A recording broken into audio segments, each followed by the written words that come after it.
Hello दोस्तों, आप सभी का स्वागत है हमारे channel credible classes online tech में। इस चैनल पर एक नए विषय की शुरुआत होने जा रही है। इस विषय का नाम है अकाउंटेंसी, जिसको हिंदी में लेखा शास्त्र बोलते हैं।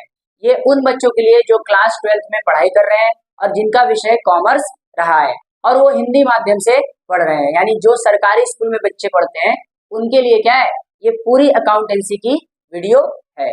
तो हम लोग क्या करेंगे, इस चैनल पर पूरा अकाउंटेंसी क्लास 12 का पढ़ेंगे और बिल्कुल ही हिंदी में पढ़ेंगे। तो जो बच्चे हिंदी माध्यम से पढ़ाई कर रहे हैं उनके लिए ये वीडियो काफी ज्यादा क्या होगा, हेल्पफुल रहेगा। तो आइए हम लोग पढ़ते हैं। हाँ, यदि एक चीज मैं और बताना चाहता हूँ, यदि कोई बच्चा क्या है, अगर ऑफलाइन पढ़ना चाहता है तो वाराणसी में हमारा एक सेंटर है जिस कोचिंग का नाम है क्रेडिबल क्लासेस। वहां आकर आप लोग ऑफलाइन कोचिंग ले सकते हैं, जहां पर आपको कॉमर्स के सभी विषयों के बारे में पढ़ाया जाएगा और इसके साथ साथ हिंदी, इंग्लिश और भी जो आपके विषय होंगे वो पढ़ाए जाएंगे। तो ये जो पूरा वीडियो है ये अकाउंटेंसी का है, क्लास 12 के अकाउंटेंसी का है, उन बच्चों के लिए है जो हिंदी माध्यम से पढ़ाई करते हैं और जिनका विषय कॉमर्स रहा है 12th में और जिनका इस बार बोर्ड है। तो हम लोग क्या करेंगे, इस चैनल पर पूरा अकाउंटेंसी पढ़ेंगे। मैं आपको यहाँ पर क्या करूंगा, पूरा क्लास 12 की अकाउंटेंसी पढ़ाऊंगा। तो आइए देखते हैं, जो अकाउंटेंसी यानी लेखा शास्त्र का जो सबसे पहला चैप्टर है या जो सबसे पहला पार्ट है उसका नाम है साझेदारी खाते एक परिचय। यानी ये क्या है, आप लोगों का इंट्रोडक्शन क्लास है।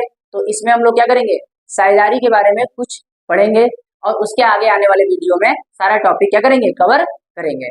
तो पहला पार्ट है जिसका नाम है साझेदारी खाते एक परिचय। यानी इस पूरे वीडियो में हम लोग साझेदारी के बारे में पढ़ेंगे, साझेदारी क्या होता है इसके बारे में पढ़ेंगे। तो आइए देखते हैं साझेदारी होता क्या है। ठीक है, तो पहले मैं आसान भाषा में आपको समझा दूं कि साझेदारी होता क्या है।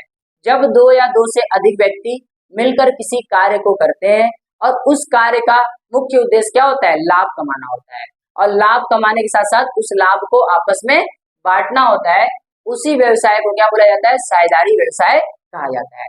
तो आइए देखते हैं साझेदारी का अर्थ क्या होता है। तो साझेदारी से आशय दो या दो से अधिक व्यक्तियों द्वारा किसी विशेष उद्देश्य के साथ लाभ हानि के लिए कोई कार्य करना।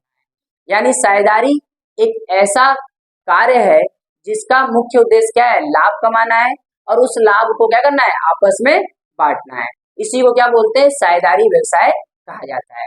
यानी दो व्यक्ति राम और श्याम मिले और मिलकर उन्होंने क्या किया, एक बिजनेस स्टार्ट किया। उस बिजनेस से उन्होंने क्या किया, ढेर सारा प्रॉफिट कमाया और आपस में बांट लिया। तो ऐसे व्यवसाय को साझेदारी व्यवसाय कहते हैं। ठीक है, अब आइए इसके परिभाषा के बारे में पढ़ते हैं। भारतीय साझेदारी अधिनियम 1932 की धारा 4 के अनुसार इसकी परिभाषा दी गई है। तो पहले भारतीय साझेदारी अधिनियम 1932 समझ लेते हैं। हमारे देश में हर एक व्यवसाय के लिए या हर एक क्षेत्र के लिए कुछ नियम और कानून बनाए जाते हैं। इसी तरह साझेदारी व्यवसाय के लिए भी कुछ नियम और कानून हमारे देश की सरकार ने बनाए हैं। उसी को भारतीय साझेदारी अधिनियम 1932 कहा जाता है, इंडियन पार्टनरशिप एक्ट 1932। ठीक है, तो इंडियन पार्टनरशिप एक्ट 1932 के सेक्शन जो 4 है उसमें इसकी परिभाषा दी गई है और ये परिभाषा क्या है, साझेदारी के अर्थ को क्या करती है, बिल्कुल स्पष्ट करती है। तो आइए देखते हैं क्या परिभाषा है। तो लिखा हुआ है कि साझेदारी उन व्यक्तियों के पारस्परिक संबंध को कहते हैं। तो साझेदारी क्या होता है, दो या दो से अधिक व्यक्तियों के बीच क्या होता है, एक संबंध होता है। कैसा संबंध होता है, जिन्होंने ऐसे कारोबार को व्यवसाय बोलते हैं, जिन्होंने ऐसे कारोबार के लाभ को आपस में बांटने का ठहराव किया हो। यानी वो लोग क्या करते हैं, उनके बीच एक रिलेशन क्या होता है, क्रिएट होता है या एक संबंध बनता है। उस संबंध का मुख्य उद्देश्य क्या होता है, किसी कारोबार को करना और उस कारोबार से जो लाभ होता है वो आपस में क्या करना, बांटना। और लाभ को आपस में बांटने के लिए वो क्या करते हैं, ठहराव किए होते हैं। अब ठहराव का मतलब क्या होता है, ठहराव को समझौता बोलते हैं। क्या बोलते हैं, समझौता। इंग्लिश में इसको बोलते हैं पार्टनरशिप डीड या पार्टनरशिप एग्रीमेंट। जब भी दो या दो से अधिक व्यक्ति किसी बिजनेस को करने जाते हैं तो करने से पहले उनके बीच कुछ चीजें तय होती हैं। जैसे उन चीजों में क्या है, कौन कितनी पूंजी लगाएगा, कितना हम लोग प्रॉफिट बांटेंगे बिजनेस से जो भी कमाएंगे, कौन कौन सा काम व्यवसाय के अंदर करेगा। तो उनके बीच क्या होता है, सबसे पहले ये सारी चीजें तय होती है। इन्हीं को ठहराव बोल लीजिए या समझौता बोल लीजिए। तो ठहराव किया हो जो उन सब के द्वारा या उनमें से किसी एक के द्वारा संचालित किया जाता है। साझेदारी व्यवसाय में क्या होता है कि सभी व्यक्ति मिलकर साझेदारी व्यवसाय को क्या कर सकते हैं, चला सकते हैं, संचालित कर सकते हैं, या उनमें से किसी एक व्यक्ति द्वारा भी साझेदारी व्यवसाय संचालित हो सकता है।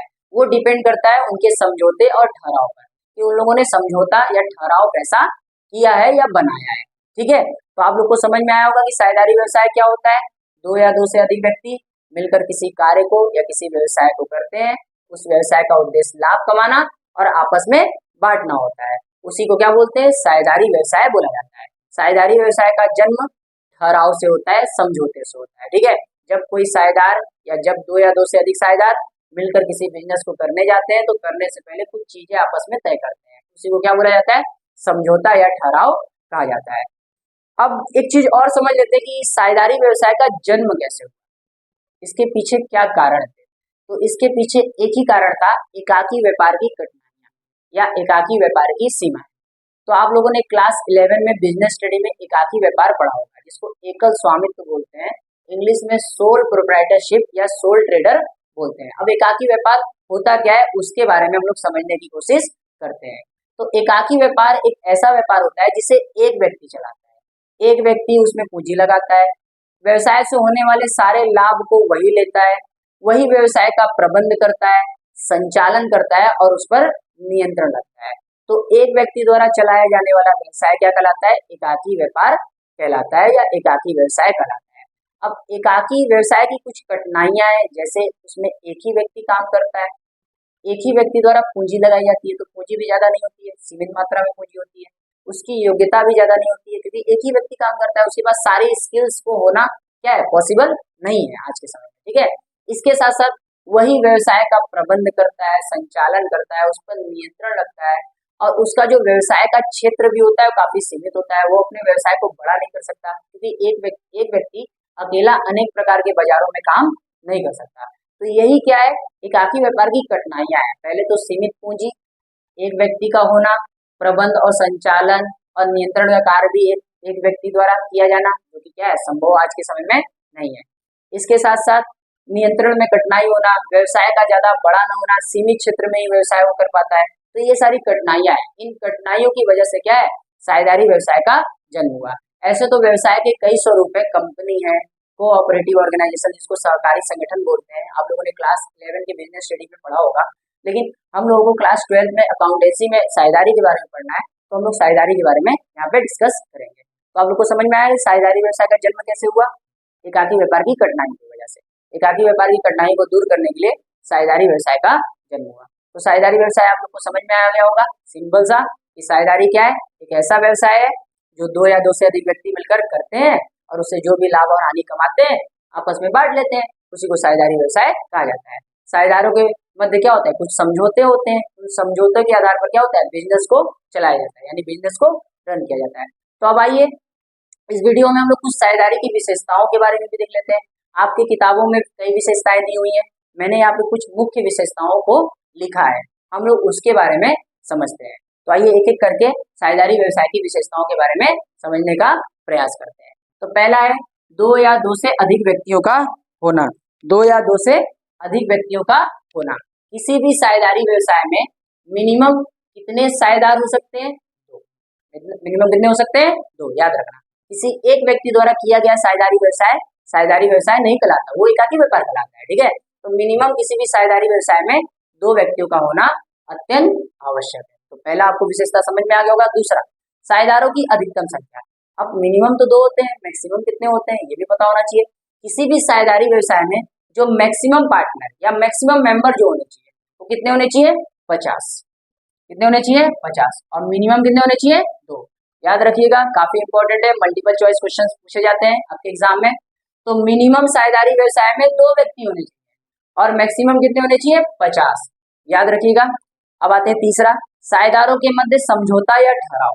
किसी भी साझेदारी व्यवसाय का जो निर्माण होता है या जन्म होता है वो ठहराव के द्वारा होता है। ठहराव क्या होता है, समझौता क्या होता है, साझेदारी व्यवसाय करते समय साझेदारों के मध्य क्या होते हैं, कुछ नियम और कानून तय होते हैं, जैसे कौन कितना पूंजी लगाएगा, कौन कौन सा काम करेगा, प्रॉफिट यानी लाभ का बंटवारा किस प्रकार से किया जाएगा, ये सब वो लोग क्या करते हैं, बिजनेस करने से पहले ही तय करते हैं, उसी को समझौता या ठहराव कहते हैं। तो किसी भी साझेदारी व्यवसाय में साझेदारों के मध्य ठहराव होना चाहिए, चाहे वो लिखित हो चाहे वो मौखिक हो। ठीक है, फिर इसके बाद चौथा है व्यवसाय का होना। किसी भी साझेदारी व्यवसाय में व्यवसाय का होना आवश्यक है। और व्यवसाय का मुख्य उद्देश्य लाभ कमाना और आपस में साझेदारों में बांटना होना चाहिए।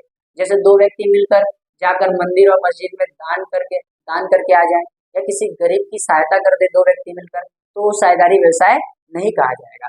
साझेदारी में क्या होना चाहिए? व्यवसाय होना चाहिए, और व्यवसाय का मुख्य उद्देश्य क्या होना चाहिए? लाभ कमाना होना चाहिए और लाभ को आपस में बांटना होना चाहिए, तभी वो साझेदारी व्यवसाय कहा जाएगा। तो आपको समझ में आया होगा चौथा विशेषता। अब आगे देखते हैं असीमित दायित्व। एक सामान्य साझेदारी में साझेदारों का दायित्व क्या होता है? असीमित होता है। इसका मतलब क्या हुआ? यदि फर्म को हानि हो जाती है तो फर्म की जो संपत्तियां हैं उस हानि की पूर्ति के लिए क्या होती है? लगाई जाती है, या हानि की पूर्ति के लिए उन फर्म की संपत्तियों का उपयोग किया जाता है। यदि फिर भी हानि की पूर्ति नहीं हो पाती तो साझेदारों की निजी संपत्ति का, यानी उनके पर्सनल प्रॉपर्टी का भी यूज उस हानि को पूरा करने के लिए किया जा सकता है। इसी को बोलते हैं असीमित दायित्व। यानी फर्म को बहुत या व्यवसाय में बहुत ज्यादा लॉस हो जाता है, तो उस लॉस को कवर करने के लिए जो पार्टनर्स होते हैं उनके पर्सनल प्रॉपर्टी का भी यूज किया जा सकता है। तो साझेदारी व्यवसाय में, कौन से साझेदारी व्यवसाय में? सामान्य साझेदारी में। साझेदारी व्यवसाय के कई प्रकार होते हैं, साझेदारी के भी कई प्रकार होते हैं, वो हम लोग आने वाले वीडियो में डिस्कस करेंगे। यहाँ पे आप लोग याद रखिएगा कि एक सामान्य साझेदारी में साझेदारों का दायित्व क्या होता है? असीमित होता है, अनलिमिटेड होता है। तो अनलिमिटेड लायबिलिटीज होती है, ठीक है। इसके बाद छठा पॉइंट है साझेदारों का दोहरा स्वरूप। किसी भी साझेदारी व्यवसाय में जो साझेदार होते हैं वो बिजनेस होता है, बिल्कुल ही वो क्या होते हैं? एक दूसरे से जुड़े होते हैं। अगर कोई साझेदार क्या होता है? बिजनेस को छोड़कर चला जाता है तो साझेदारी क्या हो जाती है? समाप्त हो जाती है। इसीलिए साझेदारी व्यवसाय में जो साझेदारों का जो स्वरूप होता है वो क्या होता है? दोहरा होता है, ठीक है। इसके साथ साथ, ठीक है, वही साझेदार क्या होते हैं? फर्म के स्वामी भी होते हैं, एजेंट भी होते हैं। यानी मान लीजिए दो पार्टनर है, ठीक है, दोनों पार्टनर क्या है? मिलकर किसी व्यवसाय को कर रहे हैं, और किसी कारणवश एक पार्टनर क्या है? बाहर चला जाता है किसी काम के लिए, ठीक है, तो दूसरा पार्टनर क्या करेगा? उसके सारे काम को संभालेगा, ठीक है। इसी तरह अगर पहला पार्टनर है और दूसरा पार्टनर कहीं बाहर चला जाता है तो पहला पार्टनर दूसरे पार्टनर का क्या करेगा? काम संभालेगा। तो दोनों ही क्या होते हैं? फर्म के, व्यवसाय के मालिक भी होते हैं और एजेंट यानी प्रतिनिधि भी होते हैं। इसी को बोलते हैं साझेदारों का दोहरा स्वरूप। फिर इसके बाद है अस्तित्व। अस्तित्व मैंने अभी थोड़ा सा बताया, इसको और थोड़ा सा क्या है डीप में आपको एक्सप्लेन कर दूं। अस्तित्व का मतलब क्या होता है? अस्तित्व का मतलब ये होता है कि कोई भी साझेदारी व्यवसाय में जो साझेदार होते हैं और फर्म होते हैं वो एक दूसरे से जुड़े होते हैं, अभी मैंने बताया, ठीक है। तो एक दूसरे से जुड़े होने का मतलब ये है कि सारा जो लेन देन है, सारा जो ट्रांजेक्शन है, वो कुछ साझेदारों के नाम से भी किया जाएगा और कुछ फर्म के नाम से भी किया जाएगा, ठीक है। अगर कोई साझेदार छोड़कर बिजनेस को चला जाता है तो क्या होगी? साझेदारी समाप्त हो जाएगी, बिजनेस समाप्त नहीं होगा, साझेदारी समाप्त होगी। उनके बीच जो तय किया गया जो समझौता है वो समाप्त होगा, बिजनेस नहीं खत्म होगा, ठीक है। तो उनका जो अस्तित्व होता है वो संयुक्त रूप से होता है, जुड़ा हुआ होता है, ठीक है। अगर कोई साझेदार क्या होता है? छोड़ के चला जाता है तो कुछ समय के लिए बिजनेस क्या है? रुक जाता है और साझेदारी क्या हो जाती है? समाप्त हो जाती है। तो इसीलिए बोलते हैं जो फर्म का जो अस्तित्व होता है साझेदारी व्यवसाय में वो क्या होता है? संयुक्त रूप से होता है। साझेदार और फर्म क्या होते हैं? एक दूसरे से जुड़े होते हैं। हाँ, एक चीज और मैं बताना चाहूंगा कि जैसे मान लीजिए ए बी सी तीनों साझेदार हैं और तीनों एक बिजनेस को कर रहे हैं, तो उस बिजनेस को फर्म बोला जाता है। क्या बोला जाता है? फर्म। और हर एक इंडिविजुअल को यानी हर एक व्यक्तिगत रूप से साझेदारों को पार्टनर बोला जाता है, जो आप जानते हैं, ठीक है। तो अगर हम बात करें जैसे तीन, अभी फिर से समझा देते हैं आप लोग को, तीन पार्टनर है, ठीक है, इन तीनों को क्या बोला जाएगा? फर्म बोला जाएगा। क्या बोला जाएगा? फर्म। अगर हम केवल एक की बात करें तो इसको क्या बोला जाएगा? पार्टनर बोला जाएगा। क्या बोला जाएगा? पार्टनर। ये भी पार्टनर है, ये भी पार्टनर है, तीनों को मिला के क्या बोलेंगे?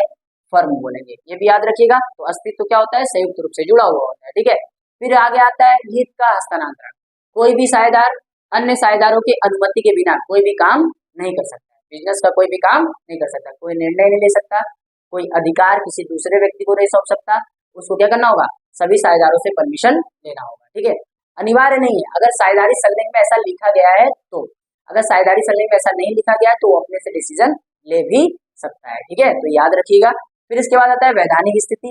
किसी भी साझेदारी में, ठीक है, व्यवसाय जो होना चाहिए वो लीगल होना चाहिए। सरकार के नजर में क्या होना चाहिए? वो लीगल बिजनेस होना चाहिए, इलीगल बिजनेस नहीं होना चाहिए। अगर इलीगल बिजनेस है तो पार्टनरशिप बिजनेस नहीं कराएगा, ठीक है, याद रखिएगा, बहुत इंपॉर्टेंट है। फिर निर्णय। किसी भी साझेदारी व्यवसाय में समझौते के अनुसार क्या होता है? सभी साझेदार निर्णय लेते हैं, जैसा समझौता वैसा निर्णय करने का अधिकार। अगर साझेदारी समझौते में ये लिखा गया कि सभी मिलकर आपस में निर्णय लेंगे तो सभी मिलकर निर्णय लेंगे। अगर निर्णय का अधिकार किसी एक व्यक्ति को दे दिया जाएगा तो क्या होगा? एक व्यक्ति ही निर्णय। तो आपको इस पूरे वीडियो में ये पूरा टॉपिक क्या होगा, साझेदारी व्यवसाय का समझ में आया होगा। ये मेरा इंट्रोडक्शन क्लास था जिसमें मैंने आपको साझेदारी क्या होता है और उसकी विशेषताओं के बारे में पढ़ाया।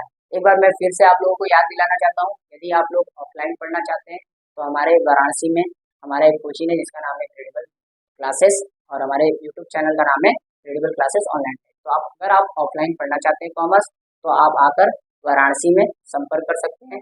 आप कमेंट में आप अपना सारा जानकारी दे सकते हैं, ठीक है। आपको क्या किया जाएगा, जल्द से जल्द कॉन्टेक्ट किया जा सकेगा। तो आपको ये वीडियो अगर पसंद आया हो तो इस वीडियो को लाइक करिए, कमेंट करिए और हमारे चैनल को सब्सक्राइब करिए। अब हम लोग आगे नेक्स्ट टॉपिक में मिलेंगे। तो अभी के लिए अलविदा। जय हिंद, जय भारत।